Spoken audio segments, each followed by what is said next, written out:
बिस्मिल्लाहिर्रहमानिर्रहीम। अस्सलाम वालेकुम।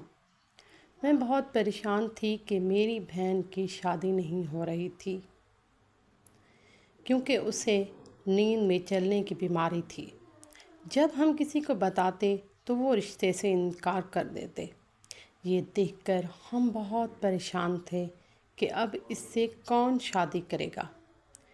एक दिन एक रिश्ते वाले रिश्ता लेकर हमारे घर आए और हमने उनको कुछ ना बताया। जब रिश्ता हो गया उन्होंने हाँ कर दी तो फिर शादी की डेट मुकर्रर की गई और शादी वाले दिन रात को जब शादी हो गई तो दूल्हा उसे लेकर गया तो उसे क्या पता था कि उसे नींद में चलने की बीमारी है। जब वो अंदर बैठी तो कुछ देर बाद वो नींद में चली गई और ऊपर छत पर जा सोई और उधर सब घर वाले परेशान थे कि नहीं नवेली मेरी दुल्हन कहाँ भाग गई। शायद उसे ये रिश्ता मंजूर ना था इसीलिए वो यहाँ से भाग गई। वो बहुत परेशान थे और उन्होंने फ़ौरन उनके घर कॉल कर दी कि आपकी बेटी घर से भाग गई है।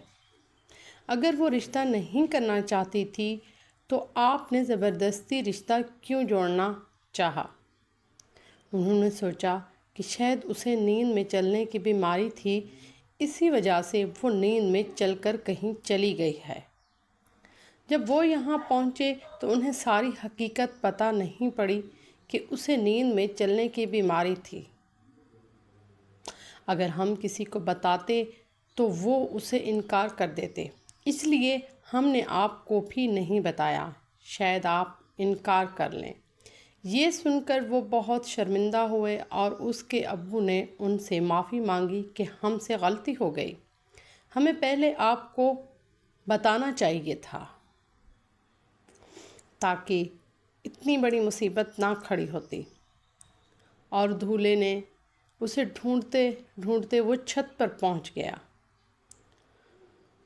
पहुंचा तो वहाँ वो सो रही थी। ये देखकर उसने उसे उठाया तो दुल्हन ने पूछा, हम यहाँ क्या कर रहे थे? तो उसने बताया, बातें कर रहे थे, तुम सो गई और मैंने तुम्हें नहीं उठाया। अब उसने कहा, आओ अंदर चलें, बाहर बहुत सर्दी है, अंदर चलें, अंदर चल के बातें करते हैं। अंदर गए तो उसके अब्बू आए हुए थे। वो देखकर हैरान हो गई कि अब्बू अम्मी यहाँ क्या कर रहे हैं।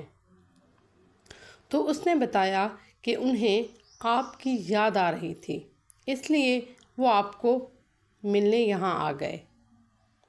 उसके अब्बू अपनी बेटी से कहा कि अपनी बहन को अंदर ले जाओ और मैं कमरे में छोड़कर अंदर छोड़ दिया और वापस आई।